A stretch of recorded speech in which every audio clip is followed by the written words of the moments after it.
Bueno, vamos a introducirnos en el capítulo 8. El glorioso capítulo 8. Se ha hablado tanto de este capítulo, le han puesto tantos nombres. ¿Qué te parece este? El santuario interior de la Catedral de la Fe Cristiana. Otro dice que es el capítulo de los capítulos para la vida del creyente. Otro dice que si Romanos fuera una piedra preciosa, si la Escritura fuera un anillo, así es, si la Escritura fuera un anillo y la Epístola de Romanos una piedra preciosa, el capítulo 8 sería el centellante punto de la joya, el brillo de ese anillo, de esa joya. Así que, verdaderamente, el capítulo 8 de Romanos merece todas estas palabras de alabanza, porque es verdaderamente alentador, verdaderamente inspirador. Dice que no hay ninguna condenación sobre nosotros. Nos habla de que hemos recibido el espíritu de adopción, que somos hijos de Dios, que somos coherederos con Cristo, que nuestros cuerpos serán vivificados, que todas las cosas que nos ocurren son para nuestro bien, que somos más que vencedores, que nada nos podrá separar del amor de Dios. Todas estas cosas nos habla este maravilloso capítulo. Así que bueno, es el más largo de Romanos y creo que va a ser de total edificación para nosotros. Vamos a leer los primeros versículos, el 11 nomás, donde se nos dice de entrada que no hay ninguna condenación. Acuérdense que venimos leyendo, Pablo nos está mostrando la naturaleza humana, la lucha, mejor dicho, del creyente con su naturaleza pecaminosa. Una lucha que puede ser desalentadora, dolorosa, muy frustrante. Y Pablo dice, hago el mal que no quiero, no entiendo lo que me pasa. Y termina diciendo, miserable de mí, ¿quién me librará de este cuerpo de muerte? Él habla de que hay una ley en sus miembros que lo lleva a hacer lo que no quiere. Una fuerza interior, como si hubiera un intruso dentro de él, el viejo hombre. ¿Quién me librará de este cuerpo de muerte? ¡Qué desgraciado soy! Y enseguida da gracias a Dios. ¿Gracias a Dios por quién? Por Jesucristo, nuestro Señor. Él es el que nos libra de este cuerpo de muerte. Él es nuestro libertador. Y dice Pablo, gracias doy a Dios por Jesucristo, Señor nuestro, así que yo mismo con la mente sirvo la ley de Dios, mas con la carne a la ley del pecado. Y al decir esto puede pasar que uno crea que fallamos tanto que el Señor nos libra, pero, y de hecho en muchas iglesias enseña eso, que nos volvemos a condenar con las cosas que hacemos, que pensamos. Pero mira lo que dice este capítulo, este comienzo del capítulo. Vamos a leer entonces hasta el versículo 11. Ahora pues, ninguna condenación hay para los que están en Cristo Jesús, los que no andan conforme a la carne, sino conforme al Espíritu, porque la ley del Espíritu de vida en Cristo Jesús me ha librado de la ley del pecado y de la muerte. Porque lo que era imposible para la ley, por cuanto era débil por la carne, Dios, enviando a su Hijo en semejanza de carne de pecado y a causa del pecado, condenó al pecado en la carne, para que la justicia de la ley se cumpliese en nosotros, que no andamos conforme a la carne, sino conforme al Espíritu. Porque los que son de la carne piensan en las cosas de la carne, pero los que son del Espíritu, en las cosas del Espíritu. Porque el ocuparse de la carne es muerte, pero el ocuparse del Espíritu es vida y paz. Por cuanto los designios de la carne son enemistad contra Dios, porque no se sujetan a la ley de Dios ni tampoco pueden, y los que viven según la carne no pueden agradar a Dios. Mas vosotros no vivís según la carne, sino según el Espíritu, si es que el Espíritu de Dios mora en vosotros. Y si alguno no tiene el Espíritu de Cristo, no es de él. Pero si Cristo está en vosotros, el cuerpo en verdad está muerto a causa del pecado, mas el Espíritu vive a causa de la justicia. Y si el Espíritu de aquel que levantó de los muertos a Jesús mora en vosotros, el que levantó de los muertos a Cristo Jesús, vivificará también vuestros cuerpos mortales por su Espíritu que mora en vosotros. Bueno, entonces, acordate que Pablo nos habla de que Dios da a los hombres su justificación, porque ningún hombre se puede justificar por sí mismo. Entonces la justificación viene de Dios, por medio de la fe en Jesucristo. Y esta justificación trae consigo, o sea que Dios nos considere justos, nos vea justos a través de Jesucristo, trae un montón de resultados en nuestras vidas prácticas. El primer resultado que nos habla es la paz con Dios, tenemos paz para con Dios. Eso nos da seguridad de nuestra salvación. Nos da libertad sobre el pecado, sobre la ley, nos santifica. Y acá tenemos entonces, en este capítulo, otro resultado de la justificación. En el capítulo 7 veíamos entonces que tenemos una gran lucha, una lucha terrible con nuestra vieja naturaleza. Y en este capítulo vamos a ver que somos más que vencedores en Cristo Jesús. Hendrickson, comentarista, dice, no solo invencibles, sino súper invencibles. Tiene un libro, Apocalipsis, más que vencedores. Más que vencedores. Entonces dice, ahora pues, ninguna condenación. Ninguna clase de condenación hay para los que están en Cristo Jesús. Los que andan conforme a la carne, sino conforme al Espíritu. No hay ninguna posibilidad de condenación. Gracias doy a Dios por Jesucristo, Señor nuestro. ¿Por qué da gracias? Porque ahora, gracias a lo que Dios hizo por medio de Jesucristo, no hay condenación sobre nosotros. Ninguna clase de condenación. Bueno, pero lo que yo hice, no. Ninguna condenación. Hay iglesias que enseñan que si vos pecás y no alcanzaste a pedir perdón y morís en condenación. Y eso es una absoluta mentira, eso es algo terrible, porque las personas viven en constante temor. ¿Te imaginas si fuera así? Entonces, es como que Dios te adopta y te desadopta y te vuelve a adoptar y te desadopta. Es una locura, es una completa locura. No hay ninguna condenación. Hemos sido justificados por la fe. Y la justificación es lo contrario a la condenación. Entonces, acá está bien claro cuando habla de ninguna condenación. Esto es para los que estamos en Cristo Jesús. ¿Por qué? Porque Él cumplió con todas las exigencias de la ley. Él cargó con nuestro pecado. Él tomó nuestro lugar, Él es nuestro representante y su justicia ahora es nuestra justicia.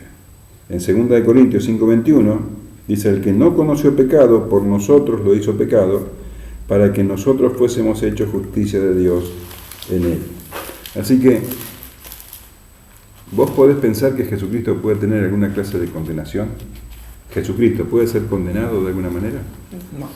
Bueno, así como Jesucristo no puede ser condenado, nosotros, estando en Él, tampoco podemos ser condenados. Juan 3:18, el mismo Señor Jesús dice, el que en Él cree no es condenado, pero el que no cree ya ha sido condenado porque no ha creído en el nombre del unigénito Hijo de Dios. Y en Juan 5:18 dice, de cierto os digo, el que oye mi palabra y cree al que me envió tiene vida eterna y no vendrá a condenación, mas ha pasado de muerte a vida. Así que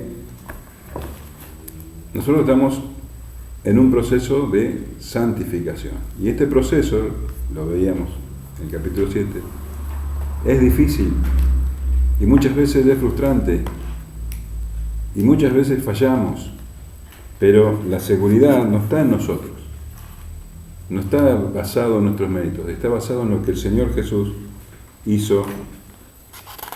Él lo hizo. Entonces, nosotros no estamos bajo ninguna clase de condenación. Ya Dios no nos ve como juez. Él es ahora nuestro Padre. En el capítulo 5, versículo 18 de Romanos, Pablo dice: así que, como por la transgresión de uno vino la condenación a todos los hombres, de la misma manera, por la justicia de uno, vino a todos los hombres la justificación de vida. Entonces, que no quede sombra de duda, porque Pablo no deja lugar a duda. Habla de ninguna condenación. Estamos en sus manos. Más adelante lo va a decir: ¿quién nos condenará? ¿Quién acusará a los escogidos de Dios? Si Él es el que nos justifica. La segunda parte de este versículo: los que no andan conforme a la carne, sino conforme al Espíritu. Bueno, hay un gran acuerdo entre los comentaristas, entre los estudiosos, y si vos ves las otras traducciones, no figura este pasaje, esta pequeña frase. Los que no andan conforme a la carne, sino conforme al Espíritu. Porque parecería como que no hay condenación si cumplimos con este propósito, si con este requisito. Eso no figura en los principales manuscritos. Parecería ser que un escriba lo agregó mucho tiempo después, y si te fijas bien, esa frase figura en el versículo 4. Entonces, podemos estar seguros de que lo que Pablo dictó o escribió es hasta ahí, la primera parte. Ahora pues, ninguna condenación hay para los que están en Cristo Jesús. Lo que sigue del versículo... ¿Puedo hacer una preguntita con respecto al tema este? Pues no sabe que a mí siempre me llamó la atención. O sea, yo siempre decía que no se leía, ¿no? Cuando todos decían no hay ninguna condenación hay para los que están en Cristo Jesús, pero nunca dicen lo demás. Pero veo a ver si por esto estoy equivocado, dice los que no andan conforme a la carne, sino conforme al Espíritu. Es como que reafirma lo que dice al principio, ¿no? Lo que es estar en Cristo Jesús. No puede ser eso también. Más allá de que no esté, como que el escribiente quiere reafirmar lo que bueno, dice. pero estaría de más. Está poniendo una condición cuando en realidad no hay ninguna. No. Porque la ley del Espíritu de vida en Cristo Jesús me ha librado de la ley del pecado y la carne. No hay ninguna condenación, fíjate cómo continúa de manera perfecta, no hay ninguna condenación para los que estamos en Cristo Jesús, porque la ley del Espíritu de vida en Cristo Jesús me ha librado de la ley del pecado y del Espíritu. Y acá empieza entonces con el tema central del capítulo, el Espíritu Santo. El Espíritu Santo es el que nos libra de esta ley, porque el Espíritu Santo esencialmente es un espíritu de vida. ¿Me pueden traer un vasito de agua? Esencialmente el Espíritu Santo es espíritu de vida. En Juan 6:3 leemos: el Espíritu es el que da vida, la carne para nada aprovecha. Las palabras que yo os he hablado son espíritu y son vida. El Espíritu Santo es el que imparte vida, tanto física como espiritual. En 2 Corintios 3:6 dice: el cual asimismo nos hizo ministros competentes del nuevo pacto, no de letra sino del Espíritu, porque la letra mata, mas el Espíritu vivifica.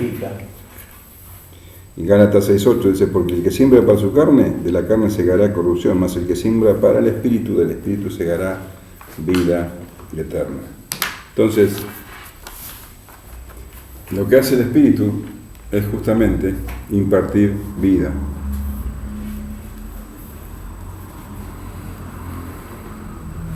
Y esa ley es mucho más poderosa, esa norma, esa ley, eso que imparte en nosotros el poder para poder vencer el pecado, es mucho más poderoso que la otra ley de la que hablaban en el capítulo 7, esa ley que estaba en los miembros, en nuestros miembros, y acá la nombra como la ley del pecado y de la muerte. Entonces, nos hablaba de que esa ley que él hallaba en sus miembros lo llevaba a pecar, a hacer lo que él no quería hacer. Pero esta ley, que viene del Espíritu, es mucho más poderosa y nos libra de la tiranía del pecado y de la muerte. El Espíritu de vida en Cristo Jesús. Y este poder es el que nos lleva a la santificación, porque nosotros mismos no tenemos poder. No. Si no es por medio del Espíritu, el viejo hombre nos derrota, pero es justamente el Espíritu Santo el que nos infunda ese poder para poder santificarnos día a día. Ahora, lo que vemos en el capítulo 7 y en el capítulo 8 es el verdadero retrato del creyente, porque ahí está, eso es lo que somos. Por un lado, tenemos ese intruso que nos lleva a hacer lo que no queremos hacer. Está ahí, es una presencia que está, un poder que está dentro nuestro. Y dice 1 de Juan 1:8, si decimos que no tenemos pecado, nos engañamos nosotros mismos, y la verdad no está en nosotros. Si decimos que no hemos pecado, dice en el versículo 10, le hacemos a él mentiroso y su palabra no está en nosotros. Entonces, sí, por un lado, ahí está, somos prisioneros del pecado. Pablo dice, soy carnal, vendido al pecado, y eso somos. Pero por otro lado, somos libres. Somos libres y ni aun Satanás nos puede hacer pecar o nos puede impedir hacer lo que es bueno, porque aunque tenemos esa naturaleza pecaminosa, también podemos nosotros buscar a Dios para salvación por medio del Espíritu Santo. Podemos buscarlo en oración, podemos buscar su consuelo, podemos gozarnos en Él, podemos predicar el Evangelio, podemos hacer buenas obras. Lo que tenemos que saber es que nunca van a ser perfectas. Van a ser perfectas cuando nosotros estemos cara a cara con Él. Pero en esta vida, bueno, tenemos esa lucha, la lucha de la carne y del Espíritu. Está. Gálatas 5:1 dice el apóstol, estad pues firmes en la libertad con que Cristo nos hizo libres y no estéis otra vez sujetos al yugo de la esclavitud. Podemos hacerlo por medio del Espíritu Santo. Podemos hacerlo por medio del Espíritu Santo. Y hay un comentarista, William MacDonald, que ilustra estas dos leyes. Se las voy a leer, me pareció que nos puede mostrar un poco cómo actúa. Dice, es como la ley de gravedad. Cuando echas una pelota al aire, vuelve a descender porque es más pesada que el aire que desplaza. Un ave viviente es también más pesado que el aire que desplaza, pero cuando lo echas al aire, emprende el vuelo a las alturas. La ley de vida en el ave vence a la ley de la gravedad. Así el Espíritu Santo de la vida de resurrección del Señor Jesús, liberando al creyente de la ley del pecado y de la muerte. Me pareció bastante buena la ilustración. Porque lo que era imposible para la ley por cuanto era débil por la carne, Dios enviando a su Hijo en semejanza de carne, de pecado, y a causa del pecado, condenó el pecado en la carne. Bueno, esto lo vimos. La ley no está dada para traer justificación. La ley muestra el pecado, la ley nos muestra nuestra debilidad, pero también dice que la ley, dice una frase porque lo que era imposible para la ley, por cuanto era débil por la carne, la ley es débil por la carne, la ley no tiene fuerza para librarnos del pecado por nuestra carne, por nuestra naturaleza pecaminosa. Nosotros, dice la Escritura, estamos bajo el régimen de la carne. Entonces la ley no tiene ese poder para darnos libertad. Ahora dice que a causa del pecado, Dios envió a su Hijo. Y esto es algo que, por más que lo repitamos y lo repitamos, debemos asombrarnos cada vez que lo decimos, cada vez que pensamos en esto. Dios envió a su Hijo. Y envió a su Hijo para condenar en nosotros el pecado, en nuestra carne. Ahora dice que no vino en carne de pecado, sino en semejanza de carne de pecado. Hay una diferencia muy grande porque en Jesucristo no estaba la naturaleza pecaminosa. La naturaleza caída no estaba en Él. Para vencer al pecado, necesariamente tenía que ser alguien sin pecado. Entonces, Jesucristo era tal la semejanza de carne de pecado que Él tenía en sí mismo las consecuencias del pecado. Él sufría dolor, sufría todas las debilidades de un hombre y sufrió incluso la muerte. Pero sin pecado, dice la Escritura. Hebreos 4:15 dice, porque no tenemos un sumo sacerdote que no pueda compadecerse de nuestras debilidades, sino uno que fue tentado en todo, según nuestra semejanza, pero sin pecado. ¿Puedo hacer una preguntita? O sea, Jesucristo carecía totalmente de lo que es concupiscencia, ¿no? Because, sí, malos deseos. Malos deseos. Carecía totalmente. No, nunca tuvo. Nunca tuvo. No. Porque hay algunos que sí enseñan que Jesucristo, como fue tentado. Fue tentado, fue probado en todo. Probado en todo, pero no tentado. Pero no tuvo nunca el mal deseo de contestar mal a alguien o de mirar a alguien con libidinosidad. Para que la justicia de la ley se cumpliese en nosotros, que no andamos conforme a la carne, sino conforme al Espíritu. Bueno, Él cumplió con todos los requisitos de la ley, eso está claro. Pero también gracias a su sacrificio, ahora nosotros también podemos, por la operación del Espíritu Santo, por supuesto, cumplir con la justicia de la ley. ¿Qué es lo que la ley, en definitiva, reclama? Amar a Dios con todo tu corazón, con toda tu alma, con todas tus fuerzas, y al prójimo como a ti mismo. Entonces, siempre de manera imperfecta, porque todavía no estamos en la glorificación, pero ya nosotros podemos cumplir lo que antes era imposible para nosotros, cumplir con los requisitos de la ley. Y esto es lo que Ezequiel había anunciado. Ezequiel 36:26 dice, os daré corazón nuevo, y pondré espíritu nuevo dentro de vosotros, y quitaré de vuestra carne el corazón de piedra, y os daré un corazón de carne, y pondré dentro de vosotros mi espíritu, y haré que andéis en mis estatutos, y guardéis mis preceptos, y los pongáis por obra. Entonces, dice, para que la justicia de la ley se cumpliese en nosotros, que no andamos conforme a la carne, sino conforme al espíritu. Y tenés que entender que la carne sigue ahí. No andamos conforme a la carne, pero la carne está ahí, ofreciendo resistencia, frustrándonos, poniéndonos tristes, haciendo que nos enojemos.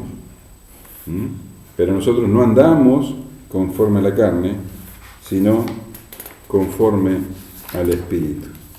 Porque los que son de la carne piensan en las cosas de la carne, pero los que son del Espíritu en las cosas del Espíritu. Entonces,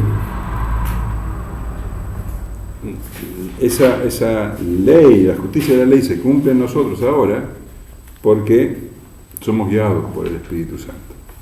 Y dice que los que viven conforme a la carne tienen su foco, sus mentes enfocadas en las cosas de la carne, en lo que les dicta su naturaleza pecaminosa, en el ego, en el yo. Pero los que son del Espíritu, o sea, los que son guiados por el Espíritu, los que viven conforme al Espíritu, entonces se someten a su dirección. Piensan en las cosas del Espíritu. Estamos profundamente interesados en eso, en hacer lo que a Él le agrada, en no entristecerlo.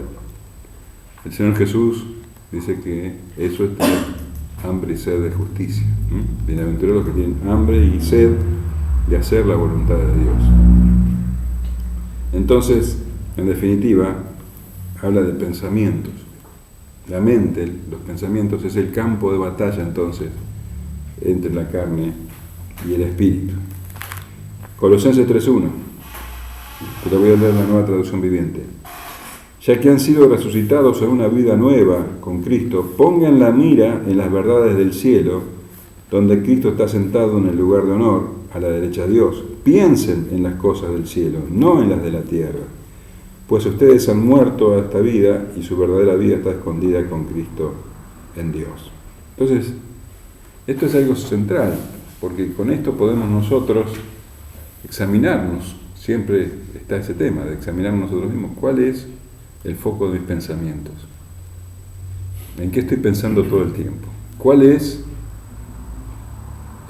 mi tema de conversación más común? Y por supuesto, ¿en qué dedico yo mi tiempo y mi esfuerzo? Porque dice, el ocuparse de la carne es muerte. Es importante que nos preguntemos. Pero el ocuparse del espíritu es vida y paz. No está hablando de una posición intermedia. Está hablando de blanco y negro. El ocuparse de la carne es muerte, pero el ocuparse del espíritu es vida y paz. No se puede estar en las dos cosas al mismo tiempo, en la carne y en el espíritu, no se puede. Entonces, vos dirás, ¿cómo? ¿Qué estamos hablando? Pero me estás diciendo que podés pecar, pero no, estamos hablando de la disposición básica de tu vida. ¿Cuál es la dirección de tu vida? ¿Cuál es el foco?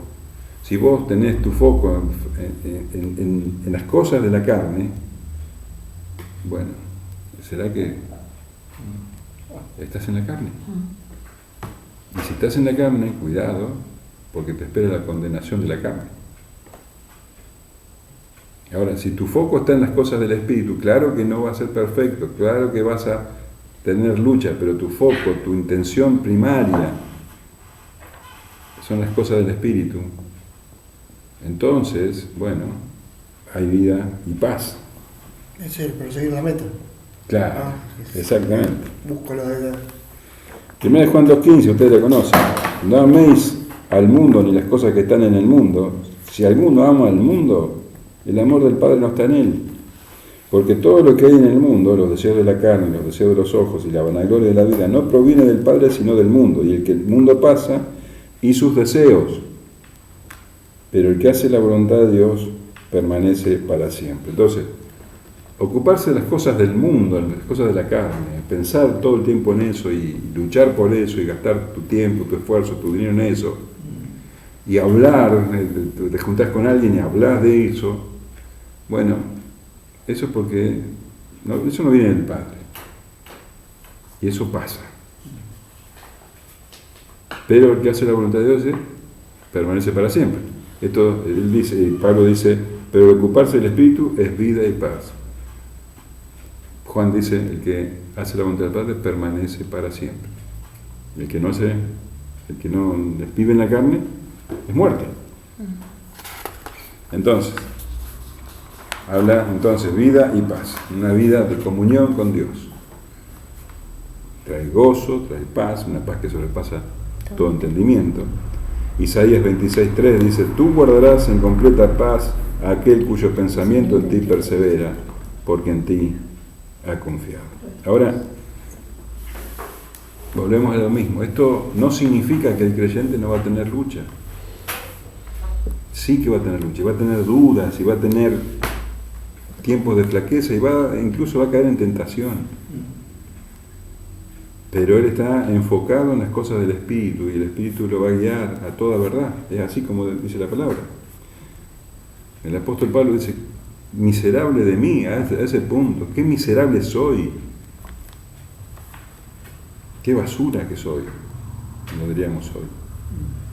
¿Quién me librará de este cuerpo de muerte? Jesucristo. Entonces, ¿vos pensás que el apóstol Pedro está bajo condenación?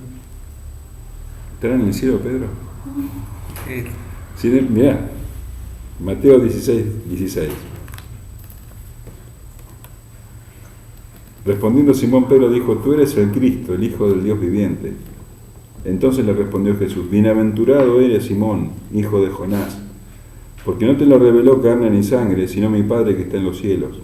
Y yo también te digo que tú eres Pedro, y sobre esta roca edificaré mi iglesia, y las puertas del Hades no prevalecerán contra ella, y a ti te daré las llaves del reino de los cielos, y todo lo que atares en la tierra será atado en los cielos, y todo lo que desatares en la tierra será desatado en el cielo. Fíjate las palabras de bienaventuranza que recibió Pedro por haber confesado al Señor. Le dijo: tú eres el Cristo, el Hijo de Dios. Y el Señor le dio estas palabras tremendas de bienaventuranza. Unos minutitos después de eso, Pedro empezó a darle consejo al Señor de lo que tenía que hacer. Consejo de humana sabiduría, de sabiduría animal, diabólica.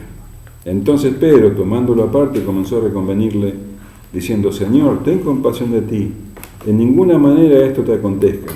Pero él, volviéndose, dijo a Pedro: quítate de delante de mí, Satanás, al mismo que le había dicho todo de esa bienaventuranza. Me eres tropiezo porque no pones la mira en las cosas de Dios, sino en las de los hombres. ¿Ves? No pones la mira en las cosas del Espíritu, sino en las cosas de la carne. Incluso Pedro, un tiempo después, niega al Señor 3 veces. Más tropiezo que eso no creo que nadie haya tenido. Sin embargo, Pedro no está bajo condenación. El creyente tiene luchas, y luchas a veces terribles. El Salmo 42 dice: día y noche, versículo 3, día y noche solo me alimento de lágrimas, mientras que mis enemigos se burlan continuamente de mí, diciendo: ¿dónde está ese Dios tuyo? Se me destroza el corazón al recordar cómo solían ser las cosas. Yo caminaba entre la multitud de adoradores, encabezaba una gran procesión hacia las casas de Dios, cantando de alegría y dando gracias en medio del sonido de una gran celebración. ¿Por qué estoy desanimado? ¿Por qué está tan triste mi corazón? Pondré mi esperanza en Dios, lo alabaré otra vez, mi Salvador y mi Dios. Ahora estoy profundamente desalentado, pero me acordaré de ti, aún desde el lejano monte Hermón, donde nace el Jordán, desde la tierra del monte Misar. Un creyente totalmente desanimado, casi derrotado. Hay dudas y certezas. Hay turbación y también hay paz. Salmo 77:1. Clamo a Dios, sí, a gritos. Oh, si Dios me escuchara. Cuando estaba en graves dificultades busqué al Señor. Toda la noche oré con las manos levantadas hacia el cielo, pero mi alma no encontró consuelo. Pienso en Dios y gimo, abrumado de tanto anhelar su ayuda. No me dejas dormir, estoy tan afligido que ni siquiera puedo orar. Pienso en los viejos tiempos que acabaron hace tanto, cuando mis noches estaban llenas de alegres canciones. Ahora busco en mi alma y considero la diferencia. ¿Me habrá rechazado para siempre el Señor? ¿Nunca más volverá a ser bondadoso conmigo? ¿Se ha ido para siempre su amor inagotable? ¿Han dejado de cumplirse sus promesas para siempre? ¿Se ha olvidado Dios de ser bondadoso? ¿Habrá cerrado de un portazo la entrada a su compasión? Y yo digo: este es mi destino, el Altísimo volvió su mano contra mí. Pero después me acuerdo de todo lo que has hecho, oh Señor. Recuerdo tus obras maravillosas de tiempos pasados. Siempre están en mis pensamientos. No puedo dejar de pensar en tus obras poderosas. Oh Dios, tus caminos son santos. ¿Existe un Dios tan poderoso como tú?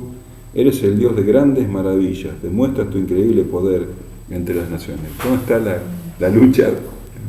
En los pensamientos, en la mente. Cuando te centras en las dificultades, en los problemas, en las circunstancias, está dando lugar a la carne.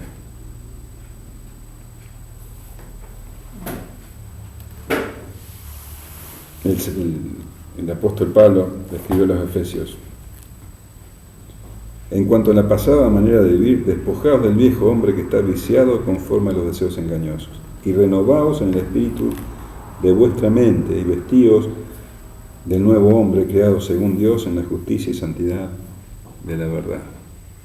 Efesios 6:10 dice: por lo demás, hermanos míos, fortaleceos en el Señor y en el poder de su fuerza, vestidos de toda la armadura de Dios para que podáis estar firmes contra las acechanzas del diablo. A los Filipenses 4:6: por nada estéis afanosos, sino sean conocidas vuestras peticiones delante de Dios en toda oración y ruego con acción de gracias, y la paz de Dios, que sobrepasa todo entendimiento, guardará vuestros corazones y vuestros pensamientos en Cristo Jesús. Por lo demás, hermanos, todo lo que es verdadero, todo lo honesto, todo lo justo, todo lo puro, todo lo amable, todo lo honesto, todo lo justo, todo lo puro, todo lo que es de buen nombre, si hay virtud alguna, si algo digno de alabanza, en esto pensad. Lo que aprendiste y recibiste, oíste y viste de mí, esto haced, y el Dios de paz estará con vosotros. En el pensamiento, orar, recordar, meditar en Dios, volver la mirada al Espíritu. El autor de Hebreos nos dice, Hebreos 12:3: considerad a aquel que sufrió tal contradicción de pecadores contra sí mismo, para que vuestro ánimo no se canse hasta desmayar, porque aún no habéis resistido hasta la sangre combatiendo contra el pecado. Puesta la mirada en Jesús. Eso es lo que ocurre en la vida del creyente. Y la ilustración perfecta es Pedro.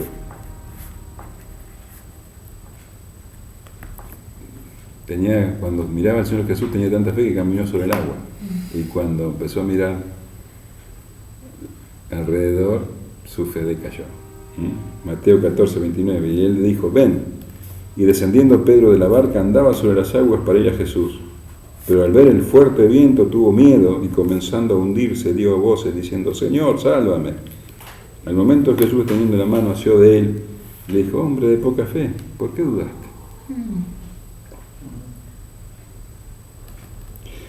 Continúa Pablo diciendo: por cuanto los designios de la carne son enemistad contra Dios, porque no se sujetan a la ley de Dios, ni tampoco pueden, y los que viven según la carne no pueden agradar a Dios. Los incrédulos solo obedecen a la carne, no hay lucha en ellos. Solo obedecen a la carne y no conocen entonces lo que es la vida y la paz. Pero no está esa lucha. Su mente está centrada en sí mismos. Y por lo tanto son hostiles ante Dios. La Nueva Traducción Viviente traduce el versículo 7 así: pues la naturaleza pecaminosa es enemiga de Dios siempre, nunca obedeció las leyes de Dios y jamás lo hará. La NBI dice: la mentalidad pecaminosa es enemiga de Dios, pues no se somete a la ley de Dios, ni es capaz de hacerlo. Entonces, ahí está, esto es lo que es la mente humana. No se sujetan a la ley de Dios, no son motivados por el amor de Dios ni por el amor al prójimo, están motivadas solo por amor a sí mismos. Entonces, todos sus propósitos, todos sus pensamientos, sus palabras, sus obras, están enfocadas en sí mismos y, digamos que, controladas por su naturaleza pecaminosa. Entonces, aunque pretendan hacer buenas obras, incluso aunque pretendan hacer alguna clase de ritos para agradar a Dios, dice que es imposible. No pueden agradar a Dios. No importa que hagan procesiones, que hagan canciones y levanten las manos, si no son guiados por el Espíritu, no pueden agradar a Dios.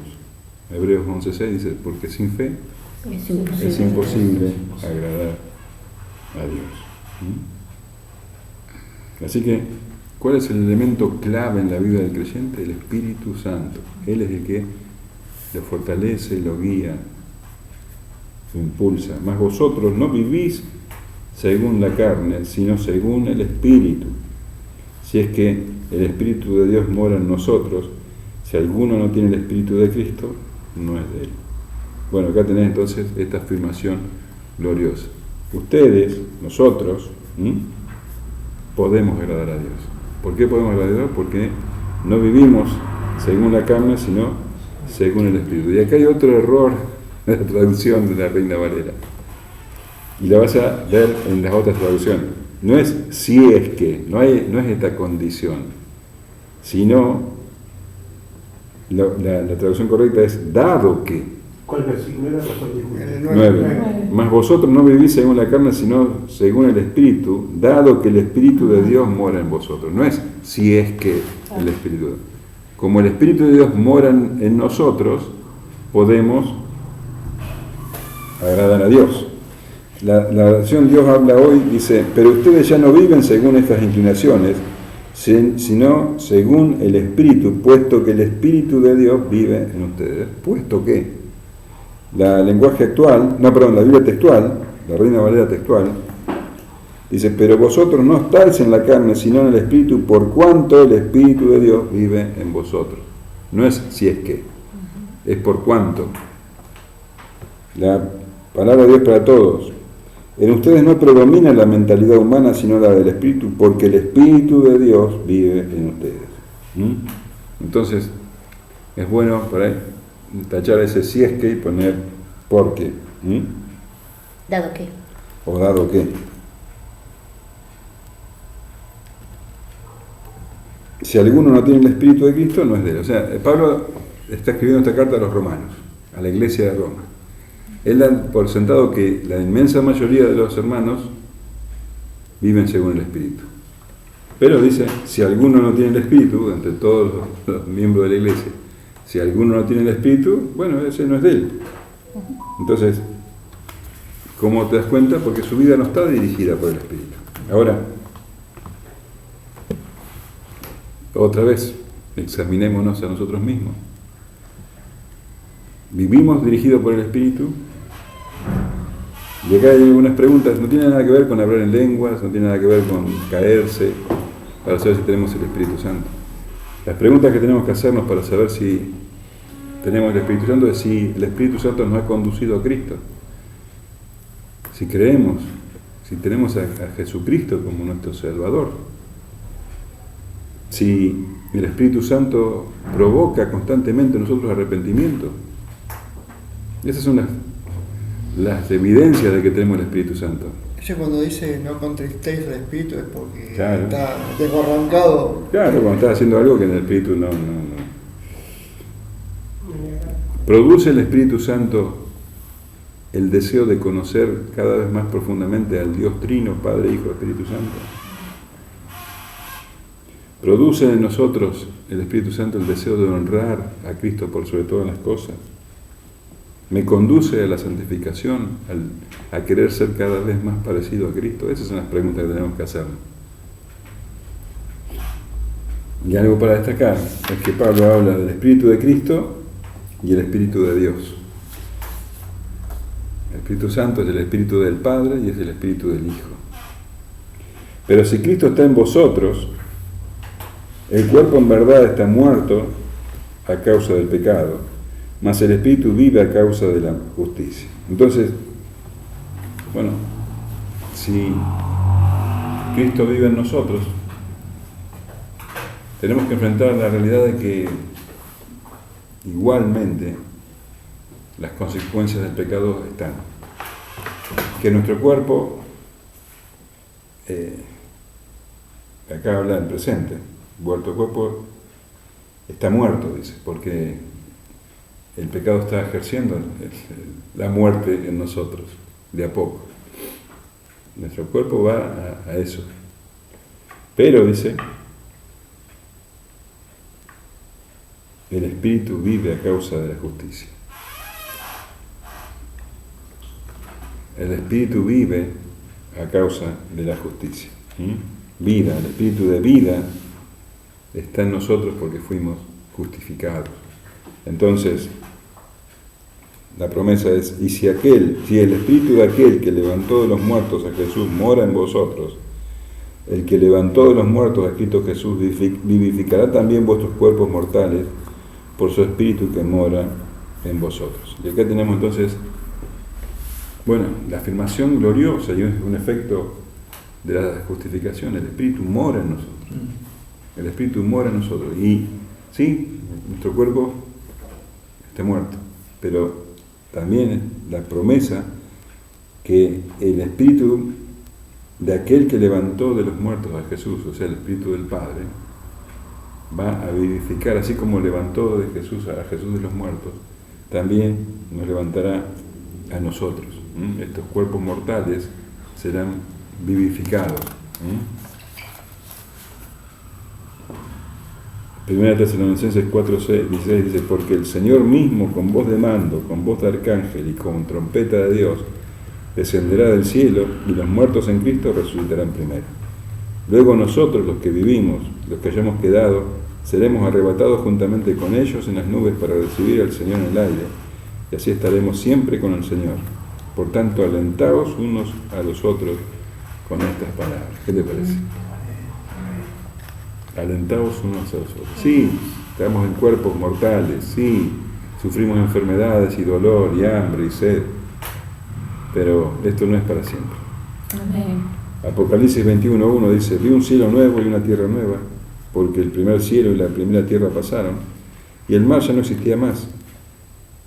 Y yo, Juan, vi la santa ciudad, la nueva Jerusalén, descender del cielo de Dios, dispuesta como una esposa ataviada para su marido. Y oí una gran voz del cielo que decía: he aquí el tabernáculo de Dios con los hombres, y Él morará con ellos. Y ellos serán su pueblo, y Dios mismo estará con ellos como su Dios. Enjugará Dios toda lágrima de los ojos de ellos, y ya no habrá muerte, ni habrá más llanto, ni clamor, ni dolor, porque las primeras cosas pasaron. Y el que estaba sentado en el trono dijo: he aquí yo hago nuevas todas las cosas. Y me dijo: escribe, porque estas palabras son fieles y verdaderas. Amén.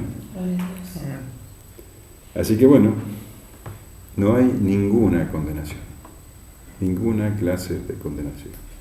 Estamos seguros en Cristo Jesús.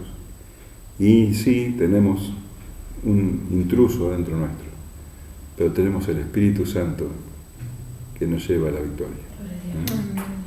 Amén.